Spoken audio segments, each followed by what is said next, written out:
এতদিন পপি ফুল চাষ ও আফিম উৎপাদনের উপর নির্ভরশীল ছিল আফগানিস্তানের অর্থনীতি। আফিম নিষিদ্ধের পর এবার বিকল্প হিসাবে খনিজ ও রত্ন সংগ্রহের উপর জোর দিয়েছে দেশটির তালেবান সরকার।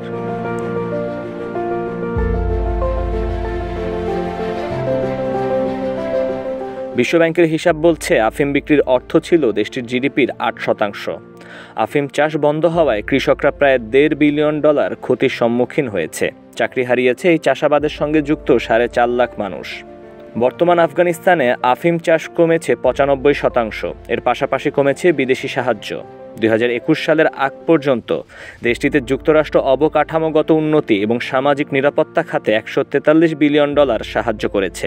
এখন এসব সাহায্য বন্ধ হয়ে যাওয়ায় বিকল্প রাস্তা দেখতে হচ্ছে তালেবান সরকারকে।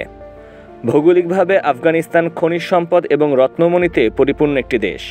20 বছর ধরে খনিজ সম্পদ আহরণে $1 বিলিয়ন খরচ করলেও লাগাতার নিরাপত্তা ঝুঁকি, দুর্নীতি, মন্দ অবকাঠামো এবং একের পর এক তৎকালীন আফগান সরকারের নীতিগত ভুল সিদ্ধান্তের কারণে খুব একটা সুবিধা করতে পারেনি যুক্তরাষ্ট্র। এবার তালেবান সরকার নতুন উদ্যমে কাজ শুরু করেছে। আফগানিস্তানের খনিজ খননে আগ্রহ প্রকাশ করেছে তুরস্ক, কাতার, চীন, রাশিয়া এবং ইরান। এরই মধ্যে উজবেকিস্তানের একটি বেসরকারি কোম্পানির সঙ্গে জ্বালানি তেল উত্তোলনের চুক্তি করেছে দেশটির জ্বালানি ও খনিজ মন্ত্রণালয়।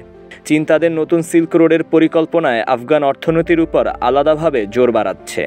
সবুজ পান্নার জন্য বিখ্যাত আফগানিস্তানের পাঞ্জশির প্রদেশটিতে পান্না উত্তোলন এবং এর উপর রাজস্ব নির্ধারণের কাজ শুরু করেছে সরকার।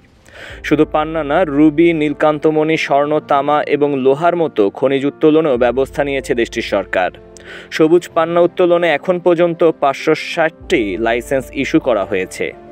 একইভাবে রুবি উত্তোলনেও দেয়া হচ্ছে লাইসেন্স। বিশ্বব্যাংকের হিসাব অনুযায়ী গত 2 বছরে আফগানিস্তানের প্রবৃদ্ধি কমেছে 26%। অর্থনীতিকে চাঙ্গা করতে বর্তমান সরকার খনিজ সংক্রান্ত যেসব সিদ্ধান্ত নিয়েছে তা কার্যকর হলে দেশটির অর্থনীতির চাকা ঘুরতে সময় লাগবে না বলে মত বিশ্লেষকদের।